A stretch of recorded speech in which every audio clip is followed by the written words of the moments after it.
Hey everybody, it's Adam from the Mysterious Caravan here, and this is going to be a video where I answer some subscriber questions about the store, about me, and some unrelated questions that some smart Alex posted. You know who you are. Let's start with them.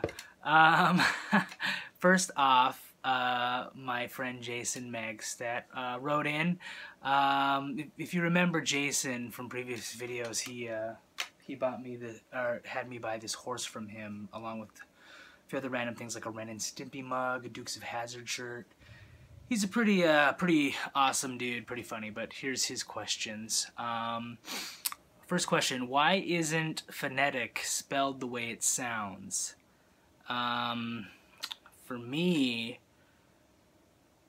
I don't know the answer to that question. I'm sorry, Jason. And I honestly didn't even bother to do a Google search for you because this is a ridiculous question.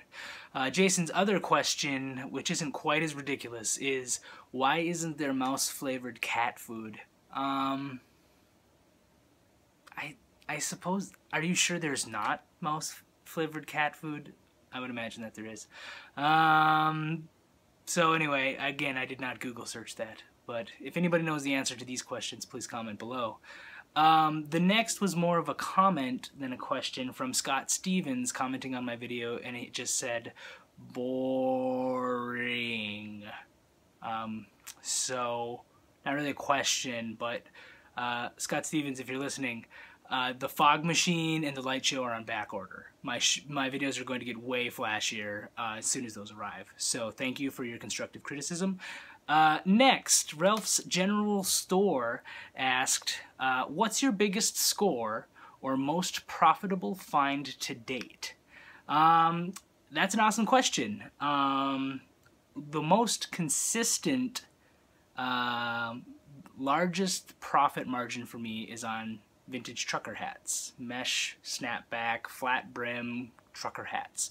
The reason I say that is because I can usually buy those for 25 cents to 50 cents and then resell them for anywhere from $15 to $35, $40 depending on what it is. I once sold a NASA hat for $45 plus shipping.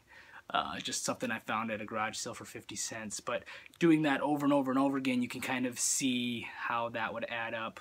When my grandfather passed away, my dad and my uncle brought me just a giant bag full of trucker hats, and I listed them all in, like, obviously free to me, and then somebody bought like 10 of them. Like one person bought 10 hats, and they were all like 20, 25 bucks each. So that was a huge profit for me. Something that where I live in the Midwest I find often. So that's a huge thing for me. But as far as single items go, I once sold an animatronic Frankenstein, like a vintage one, older than the ones I've shown in my previous videos. It was made out of metal parts.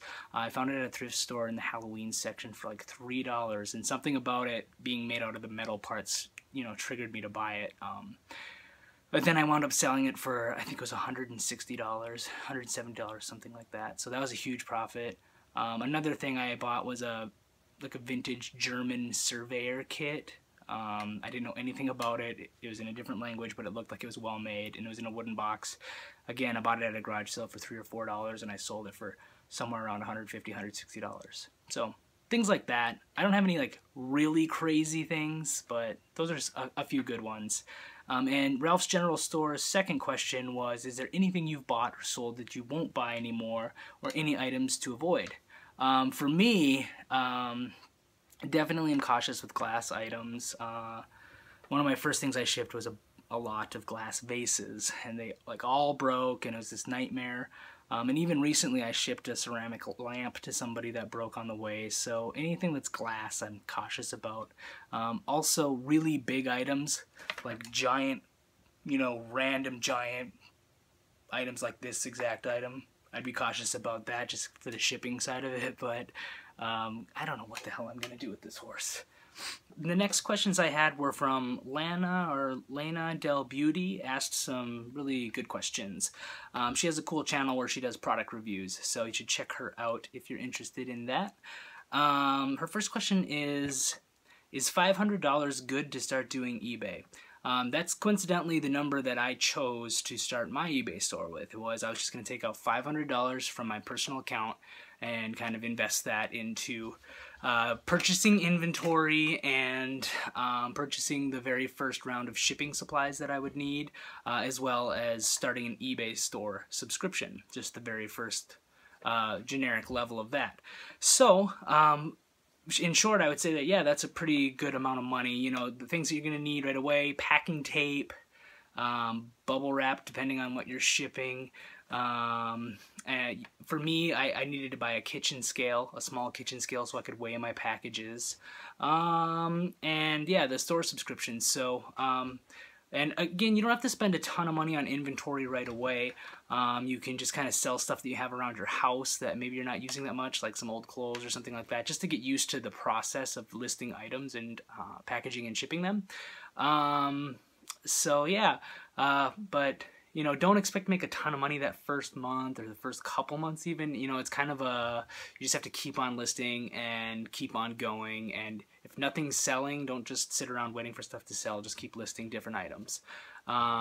So the next question was, how long did it take you selling before you could go full-time? Well, technically, I'm definitely not a full-time seller. I have a full-time job. I work 40-plus hours a paycheck, or a week. So I have a regular full-time job as a graphic artist. So I don't know the answer to that question specifically, but the advice I would give you is really just look at your budget. You know, that kind of goes into your next question, which is, I have a good amount of savings to pay for everything for about 5 months. Should I risk quitting my job at a pizzeria to take eBay on full time? So to answer this question, I would just basically say, do a really serious look at your monthly budget. Like, what's the minimum amount of money you need to make to pay all of your current bills? You know, if your situation is you're working at a pizzeria, if it's the kind of job where, you know, it would be waiting for you. You know, if you quit, could you get that kind of a job again? You know, I'd take a hard look at your budget, see what you need to make, be realistic about what it's going to cost you to run your store and pay all of your bills. And if you can, you know, do it, then do it. But my honest advice would be to just start selling a few things here and there part-time for a few months at least, just to kind of, while you still work at your regular job, just to kind of get a feel for it, see if you like it, get used to the platform. That's what I would recommend. But I would also recommend, and this goes to anybody out there who's new to selling, is to check out the Scavenger Life website. It's just scavengerlife.com. Start with episode 1 and listen to every single freaking episode that those guys have done, because they are masters. They sell on eBay full time. It's a couple, Jay and Ryan. They're awesome. There's a huge community of sellers out there, so definitely go subscribe to them and get advice from the pros. You're getting advice right now from I don't want to say hobbyist, but it's pretty close to a hobbyist. But I do take it seriously, but I have a lot of fun with it too. But check out those guys. But anyway, yeah, I mean, that's pretty much all the questions I had. Lori Groen asked if I would do a video of my storage area and how I organize my stuff. Sure. My organization is not anything to really be proud of, but I can show you my kind of space where I store my items and package and ship my items and photograph my items. So I'll do that in a video soon. So I hope that answers everyone's questions.